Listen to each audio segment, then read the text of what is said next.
Discuss ചെയ്യാൻ പോകുന്നത് ജനനി സുരക്ഷാ യോജനയാണ്. ഇതൊരു നാഷണൽ ഹെൽത്ത് പ്രോഗ്രാം ആണ്.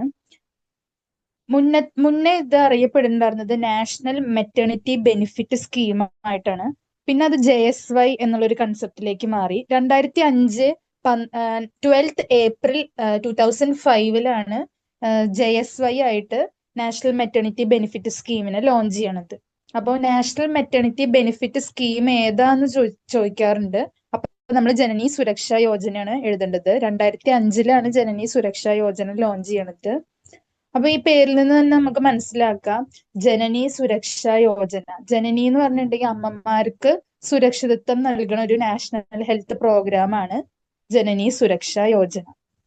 ഈ ജനനി സുരക്ഷാ യോജനയുടെ മെയിൻ എയിം എന്ന് പറഞ്ഞിട്ടുണ്ടെങ്കിൽ പണ്ടത്തെ കാലത്ത് ഇപ്പോ ഡെലിവറീസ് ഒക്കെ ആണെങ്കിൽ വീടുകളിലായിരുന്നു കൂടുതൽ നടക്കുന്നുണ്ടായിരുന്നത്.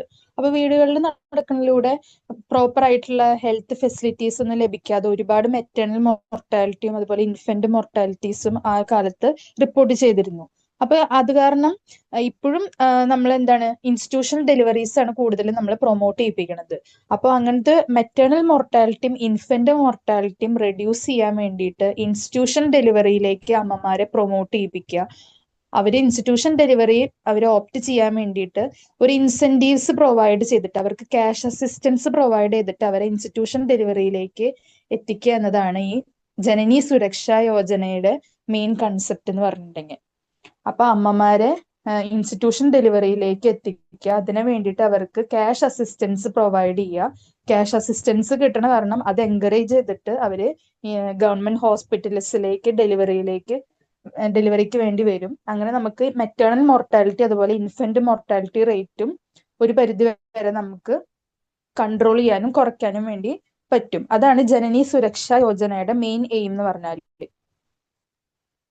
The main objective of Janani Suraksha Yojana is to reduce the maternal mortality and infant mortality through encouraging delivery at health institutions and focusing at institutional care among women in below poverty line families. അപ്പോൾ poverty ലൈനിന് താഴെയുള്ള വുമൻസിനെ main ആയിട്ട് നമ്മൾ focus ചെയ്യണത് institution ഡെലിവറീസിലേക്ക് എത്തിക്കുക.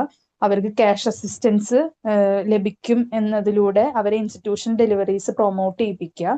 അതിലൊരു main leading role ASHA വർക്കേഴ്സും play ചെയ്യുന്നുണ്ട്. ആശാ വർക്കേഴ്സ് ആണ് ഈ കമ്മ്യൂണിറ്റിയിലേക്ക് ഇറങ്ങി ചെന്ന് ഈ മദേഴ്സിനെ കൗൺസിൽ ചെയ്ത് അവരെ ഇൻസ്റ്റിറ്റ്യൂഷൻ ഡെലിവറിയിലേക്ക് എത്തിക്കുന്നത്. അതിനുവേണ്ടി കൗൺസിൽ ചെയ്യണ ആശാ വർക്കേഴ്സ് മുഖേന എത്തുന്ന അമ്മമാർക്ക് ആശാ വർക്കേഴ്സിനും ഒരു ഇൻസെന്റീവ് ലഭിക്കുന്നുണ്ട് ഈ പ്രോഗ്രാമിന്റെ അണ്ടറിൽ. അതുപോലെ തന്നെ മദേഴ്സിനും ഇൻസെന്റീവ്സ് ലഭിക്കും. അപ്പൊ ഇതാണ് ജനനി സുരക്ഷാ യോജന. ജനനി സുരക്ഷാ യോജനയുടെ സാലിയന്റ് ഫീച്ചേഴ്സ് എന്ന് പറഞ്ഞിട്ടുണ്ടെങ്കിൽ it is a 100% centrally sponsored programme. Central government ആണ് മെയിൻ ആയിട്ട് ജനനി സുരക്ഷാ യോജന എന്നുള്ള നാഷണൽ ഹെൽത്ത് പ്രോഗ്രാമിന് ഫുൾ ഫണ്ടിങ്ങും പ്രൊവൈഡ് ചെയ്യണത് സെൻട്രൽ ഗവൺമെന്റ് ആണ്. Under NRHM national rural health mission it integrates the benefits of cash assistance with institutional care during antenatal delivery and immediate postpartum care. അപ്പൊ ഈ ആന്റിനാറ്റലിന്റെ സമയത്തും പോസ്റ്റ്പാർട്ടത്തിന്റെ സമയത്തും വേണ്ട കെയറിനുള്ള എമൗണ്ട് ആണ് ഇവർക്ക് ക്യാഷ് അസിസ്റ്റൻസ് ആയിട്ട് നൽകുന്നത്. അത് നാഷണൽ റൂറൽ ഹെൽത്ത് മിഷനായിട്ട് ഇന്റഗ്രേറ്റ് ചെയ്തിട്ടാണ് അമ്മമാർക്ക് ക്യാഷ് അസിസ്റ്റൻസ് പ്രൊവൈഡ് ചെയ്യുന്നത്.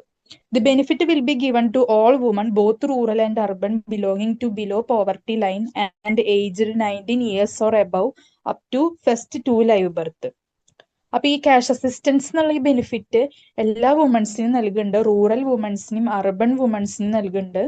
19 വയസ്സിന് മേലെയുള്ള പോവർട്ടി ലൈനിന് താഴെയുള്ള എല്ലാ വുമൻസിനും റൂറൽ ഏരിയ ആയാലും അർബൻ ഏരിയ ആയാലും നൽകുന്നുണ്ട്. ഫസ്റ്റ് 2 ലൈവ് ബർത്ത് വരെയാണ് നൽകുന്നത്. അപ്പോൾ ഈ ക്രൈറ്റീരിയാസ് ആലോചിച്ച് വെക്കണം. റൂറൽ ഏരിയയിലും അർബൻ ഏരിയയിലും പോവർട്ടി ലൈനിന് താഴെയുള്ള എല്ലാ വുമൻസിനും നൽകുന്നുണ്ട്. 19 വയസ്സിന് മേലെ ആയിരിക്കണം. ഫസ്റ്റ് 2 ലൈവ് ബർത്ത് വരെയാണ് അവർക്ക് ക്യാഷ് അസിസ്റ്റൻസ് ലഭിക്കുള്ളൂ. അപ്പൊ ഇതാണ് ജനനി സുരക്ഷാ യോജനയുടെ മെയിൻ ആയിട്ടുള്ള സാലിയന്റ് ആയിട്ടുള്ള ഫീച്ചേഴ്സ്. ഇത് നിങ്ങളുടെ ടെക്സ്റ്റിലത്തെ ഒരു ഏരിയ തന്നെയാണ്. എന്തൊക്കെയാണ് നമ്മൾ ക്യാഷ് അസിസ്റ്റൻസ് കൊടുക്കുന്നതിന് മുമ്പ് എലിജിബിലിറ്റി എന്ന് പറഞ്ഞിട്ടുണ്ടെങ്കിൽ എന്തൊക്കെയാണെന്നാണ്. അപ്പൊ നമ്മൾ ക്യാഷ് അസിസ്റ്റൻസ് കൊടുക്കുന്നത് ബേസിസില് ലോ പെർഫോമിംഗ് സ്റ്റേറ്റ്സും ഹൈ പെർഫോമിംഗ് സ്റ്റേറ്റ്സ് ആയിട്ട് നമ്മൾ സ്റ്റേറ്റ്സിനെ ഡിവൈഡ് ചെയ്യുന്നുണ്ട്. അതിന്റെ ബേസിസിലാണ് അവർക്ക് ക്യാഷ് അസിസ്റ്റൻസ് കൊടുക്കുന്നത്. ഇപ്പൊ ലോ പെർഫോമിംഗ് സ്റ്റേറ്റ്സിലാണെങ്കിൽ എല്ലാ വുമൻസിനെയും SC ST എല്ലാ ഫാമിലീസിലത്തെ എല്ലാ വുമൻസിനെയും ഗവൺമെന്റ് ഹോസ്പിറ്റൽസിൽ വന്നിട്ട് ഡെലിവർ ചെയ്യണ എല്ലാ വുമൻസിനെയും ക്യാഷ് അസിസ്റ്റൻസ് പ്രൊവൈഡ് ചെയ്യുന്നുണ്ട് ലോ പെർഫോമിംഗ് സ്റ്റേറ്റ്സിൽ. എന്നാൽ ഹൈ പെർഫോമിംഗ് സ്റ്റേറ്റ്സിലാണെങ്കിൽ പോവർട്ടി ലൈനിന് താഴെയുള്ള വുമൻസിന് മാത്രമാണ് ഹൈ പെർഫോമിംഗ് സ്റ്റേറ്റ്സിൽ ക്യാഷ് അസിസ്റ്റൻസ് കൊടുക്കണുള്ളൂ. അതും 19 വയസ്സിന് മേലെ ആവണം. അതുപോലെ തന്നെ ഫസ്റ്റ് ടു ലൈവ് ബർത്ത് വരെയാണ് കൊടുക്കണുള്ളൂ. ഇപ്പൊ ലോ പെർഫോമിംഗ് സ്റ്റേറ്റ്സിൽ അവര് ഭയങ്കര വീക്ക് ആയിരിക്കും, അവരുടെ ഇൻകം ഒക്കെ ഭയങ്കര വീക്കായ കാരണമായിരിക്കുമല്ലോ നമ്മൾ അവരെ ലോ പെർഫോമിംഗ് സ്റ്റേറ്റ്സിലേക്ക് കാറ്റഗറൈസ് ചെയ്തിട്ടുണ്ടാവുക.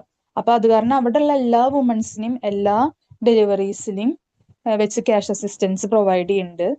എന്നാൽ ഹൈ പെർഫോമിംഗ് സ്റ്റേറ്റ്സ് എക്കണോമിക്കലി ഇത്തിരി കൂടിയും സ്ട്രോങ്ങർ ആയിരിക്കും. അത് കാരണം അവിടെ പോവർട്ടി ലൈനിന് താഴെയുള്ള വുമൻസിനെ മാത്രമാണ് പ്രൊവൈഡ് ചെയ്യണുള്ളൂ.